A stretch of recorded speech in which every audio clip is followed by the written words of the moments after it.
Today I went to an Indian buffet. You know, I eat in buffets because I don't like talking to waiters. I don't like asking for anything. I like to go in and eat and be left alone in the back of the restaurant. I do this quite often. And I saw America in a microcosm in this buffet. Here you have immigrants from India working virtually 20 hours a day, trying to run a little restaurant inside a hotel or a motel, which they don't even own. They rent the space from other folks from India who own the hotel. And I suppose they eke out a living. And they have a buffet, all you can eat for $8.95. And they were making a decent living. And lo and behold, then another immigrant group discovered that you can eat all that you want for $8.95. And the Mexican gardeners have arrived. Their trucks are parked outside. And now the Indians are about to go out of business because the Mexican gardeners figure if it says all you can eat for $8.95 and they're poor and they're hungry and they're big strapping men, it says all you can eat for $8.95. They eat all they can for $8.95. They eat and they eat and they eat and they eat, and they're driving the other immigrant group bankrupt. So what's the point of the story? The point of the story is that Indian restaurant is like America itself. We are like a giant buffet that says to the immigrants from these third world countries, come here and eat as much as you want for virtually no payment, and we won't stop you.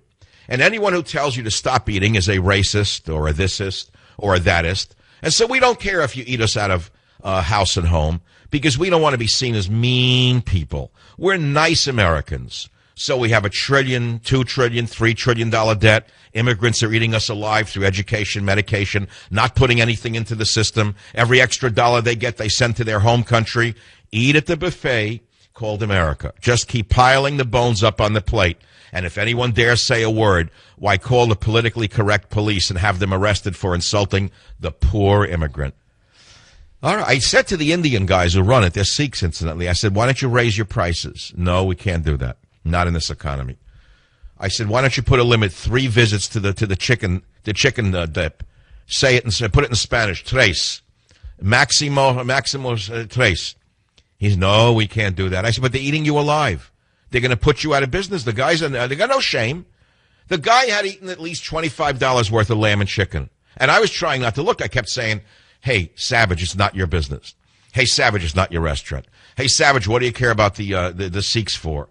Hey, Savage, it's not. And every time I went there, there was another, get up again, another plate full of chicken and lamb. Because they figure if it says all you can eat, then it's all you can eat for $8.95. It's like America itself. All the free education. Hey, send 7 children to school. All the free hospital visits. Hey, let's everybody go in for a checkup. $12,000 for the sniffles for Junior. Hey, all the medication, education you can handle. Same thing, don't you see? And so the Indian who provides the buffet will go out of business. I will lose a very fine, really excellent place of business because somebody took advantage of the system. This is identical to America itself. We are a giant buffet. The immigrants come here, and they're told it's all you can eat for nothing down. Go to the hospital, senor. Oh, your child has a running nose? Go to the hospital. The idiot can't say no. Go in there and demand a translator. They'll get you a translator. So if it costs the moron $9,000 to diagnose a running nose, hey, it's all you can eat buffet called America. Now, let's say you want to send your child to school, and so that mean teacher doesn't speak Spanish. And let's say your son can't keep up because he doesn't speak English. Hey, we'll provide you with a lawyer because it's all you can eat for free. And then you sue the teacher and the school for not giving your child tutoring or English as a second language. Hey, it's all the chicken you can eat.